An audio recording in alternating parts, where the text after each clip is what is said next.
Ministre, mes chers collègues, Yaorana.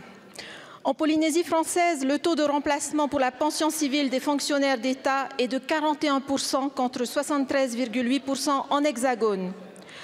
Car seuls 54% de leur traitement indiciaire est pris en compte dans le calcul de la pension civile. La part indiciaire majorée sur laquelle ils sont pourtant retenus est exclue du calcul. Une indemnité, la fameuse étant décriée ITR, complétée à raison la pension civile de 30%. Sauf que depuis sa réforme en 2009, ce complément retraite décroît pour s'éteindre dans 4 ans. Le taux de remplacement incluant cette indemnité est alors passé de 41 plus 30, soit 71% en 2008, à 51% en 2018 et 43% en 2023.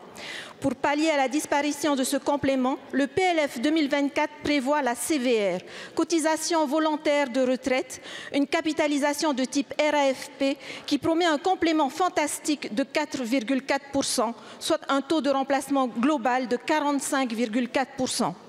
Pour 1 000 € de traitement, un retraité en Hexagone touche une pension de 738 €.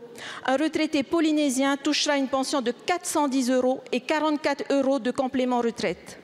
Vous avez reçu, comme moi, Monsieur le Premier ministre, un courrier de l'intersyndicale demandant la prise en compte de tout leur traitement indiciaire dans le calcul de leur pension civile. Ma question est simple. Allez-vous revoir votre copie? Merci beaucoup, Madame la députée. La parole est à Monsieur le Premier ministre. Merci Madame la Présidente, Mesdames et Messieurs les députés, Madame la députée Meriana Reid Abello. Vous m'interrogez sur un sujet important et cette question me donne l'occasion de saluer la Polynésie française. La Polynésie française qui accueillera les épreuves de surf des Jeux Olympiques et Paralympiques. Enfin, pardon, je peux répondre à Madame la députée. La Polynésie qui accueillera les épreuves de surf des Jeux Olympiques et Paralympiques à partir du 27 juillet. Le gouvernement a voulu que ces épreuves aient lieu en Polynésie française, sur le site de Te Aupo.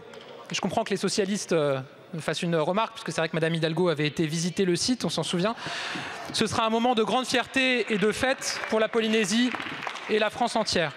Je veux saluer l'engagement de tous les acteurs et notamment des autorités du pays, de Paris 2024, des services de l'État et des agents publics dans la préparation de cet événement majeur à qui nous aurons vraiment une pensée et nous avons à cœur qu'il soit réussi.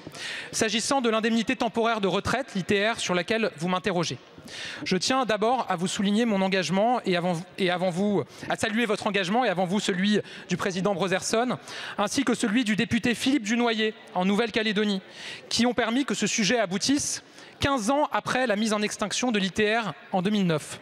Je peux témoigner que vous m'avez vous-même régulièrement saisi sur ce sujet quand j'étais ministre des Comptes publics et je vous remercie de votre persévérance sur ce sujet. De quoi s'agit-il ?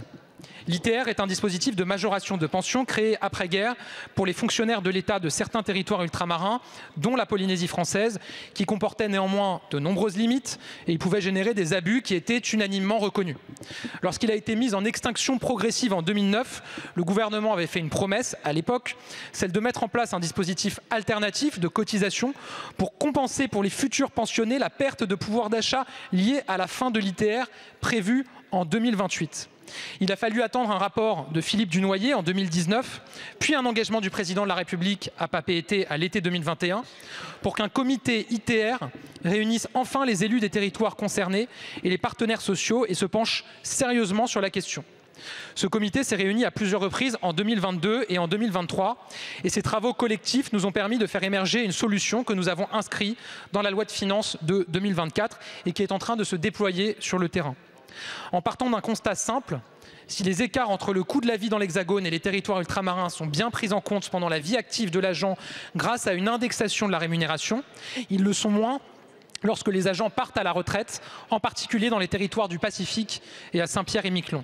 C'est pourquoi nous avons ouvert à compter du 1er avril 2024 la possibilité à tout agent titulaire de la fonction publique d'État ou militaire en service en Polynésie française, en Nouvelle-Calédonie, à Wallis-et-Futuna et à Saint-Pierre-et-Miquelon, de cotiser sur l'ensemble des compléments de rémunération qu'il perçoit au régime de la retraite additionnelle de la fonction publique. Et pour s'assurer que l'adhésion à ce dispositif ait un effet immédiat pour les agents qui partiraient prochainement à la retraite, un montant plancher est prévu. Aucun agent ne pourra ainsi toucher moins de 4 000 € annuels.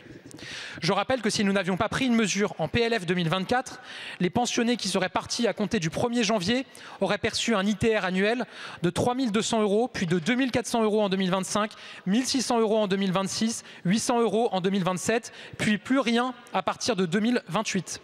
Le système que nous avons mis en place permet de figer à 4 000 € par an le montant perçu, soit le montant de 2023. Je sais que vous suivez très précisément la mise en œuvre de ce nouveau dispositif sur le terrain. Des sessions de présentation du dispositif aux équipes locales gérant les ressources humaines ont d'ores et déjà été organisées et consigne a été donnée d'intensifier la communication vers les agents préparant leur départ en retraite. J'ai pour ma part demandé un premier bilan du dispositif d'adhésion pour fin juin. Je ne manquerai pas de vous communiquer ce bilan. Vous le voyez, Madame la députée, alors qu'aucune solution à la mise en extinction de l'ITR n'avait été apportée par les gouvernements successifs depuis 15 ans, ce gouvernement a agi pour mettre en œuvre l'engagement du président de la République et pour apporter une solution concrète et adaptée aux retraités ultramarins du Pacifique et de Saint-Pierre-et-Miquelon. Je vous remercie, Monsieur le Premier ministre.